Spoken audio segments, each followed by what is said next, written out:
Alright, hey there Yugi YouTubers, I'm Joseph Pro here coming with the deck profile update on, as you can see, Inzectors. Alright, this is a 41 card build. I've been playing with this build just for a while. Before I had the Armageddon Knights, as we'll get into, and the Mystic Tomatoes. I was running 3 monsters that had no reason being in there. I just had them in there because they were Inzector targets. Pretty stupid idea, and then I was playing with 3 swords, and I was consistently drawing into them, and I was complaining about how I had too many spells in my hands, I wasn't opening up right. So then I switched up the build before I went to round 2 at my locals. I lost round 1, I went into round 2, round 2 was kinda hectic, but it kinda balanced out. I was playing light swords, and the deck kinda pulled through for me at the end because of the Mystic Tomatoes, so I kinda like them. But anyway, get straight into it. Of course, obviously, we have the 3 dragonflies. Then we have triple hornets, triple centipedes, and then after that we have double ladybugs. I was against ladybugs because personally I didn't have the Adrius or the Tyrius or the wind-up Zemeo to be doing this kind of BS. But then I thought about it for a while. I can also make rank 4s. I do have a Utopia, and then I heard about Pearl coming out common. Then I also heard about Adrius and Tyrius coming out. So I was all like, ah, whatever, I'll put them in, and then I'll just pick those up once they come out. So double ladybug, and then 1 Gigamantis. That's pretty much the Inzector lineup for that. Before I was running the Giga something, the one that was like Gigamantis but different. I think Giga Weevil was his name. And then I was running an earwig, and then something else that was stupid. Next up, the monsters that go revolve around these right here will be Double Tomato and Armageddonite. Personally, I like Double Tomato and Armageddonite over the tour guides, because tour guides are situational. They are not like optional. Like with Mystic Tomatoes, they are optional. With Mystic Tomatoes, you can set them, forget them. They destroy it, goes to grave. They can't Valor it because it happens in grave, and then you can just pretty much bring out whatever you need, like an Armageddonite for the extra pitch to the graveyard. Also, they're level 4s, so they kind of help with exceeding with 4 or into 4s. So I like that option as well. Next up, we have the 1 Sangan. A friend of mine told me, why am I running this? Because I don't run tour guides. It's a stupid card to be running. Again, it's kind of like exposure for the Mystic Tomatoes. It's a target for Mystic Tomato. It's awesome. It's also good for the hand, so you can set and forget. You have a defense, get your Dragonfly or your Centipede or whatever. Obviously, you can get the Dragonfly if you need the Dragonfly. Or you can get your Hornet if you already have the Dragonfly. Next up, double Valor. I mean 2 Valors because I don't have the 3rd one. If I did have a 3rd one, it'd be at 3. But at the same time, personally, I still do find that 2 is like not too much, but like kind of like iffy.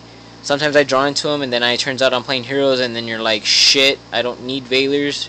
I have 2 Valors in hand. They go summon Elemental Hero, Neosalius, and you're like, fuck my life. Sorry for the cursing, but that's pretty much what everybody says when that happens. Next up, I play with 1 Card Trooper. A friend of mine plays a different build of Inzectors. He recommended Card Trooper because he likes getting his targets into the grave.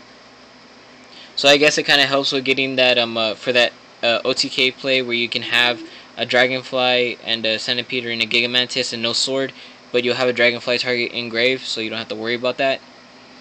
So he recommended this. He also plays with Charge of Light Brigade, Bricos, and Lilas. So he plays a light sword form of it, because me and him were both plant players, so we kind of like don't want to give up that engine. And so he plays with that engine, and I chose to play with the Mystic Tomato Armageddonite engine.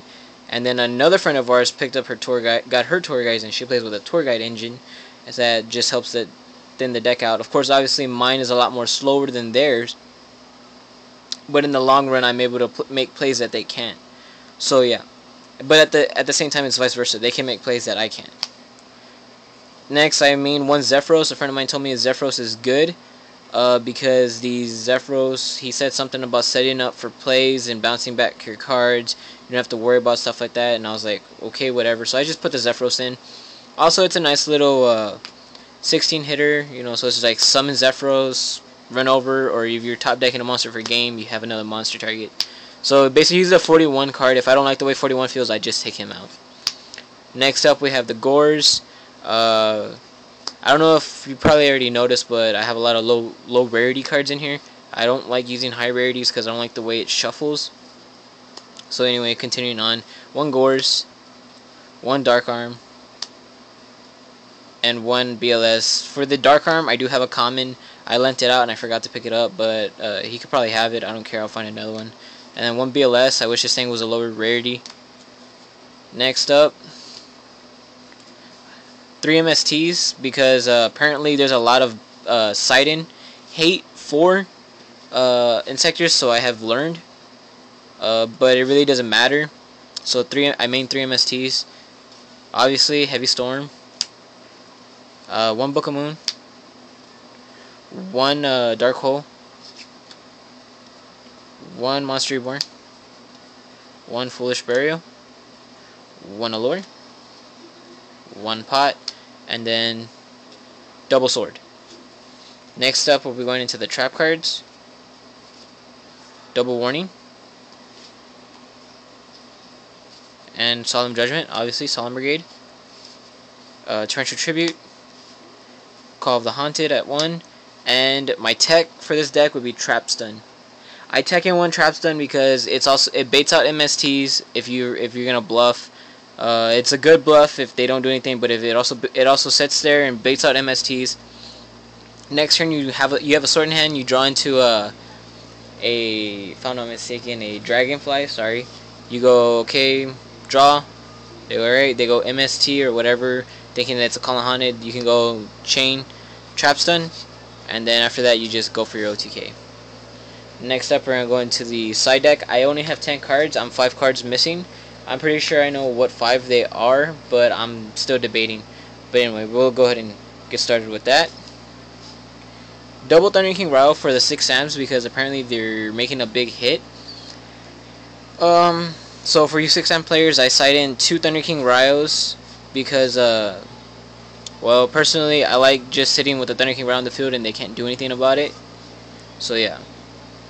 Next up, 1 Max C, because you do find those rogue, I call them rogue decks now because they're like rarely seen, and when they do, they come with a vengeance, which would be windups. But I also side this in on 6-am players because I was playing this one 6-am player and this card was like, well, this is a dead card in hand. He goes Summon Kagabusha.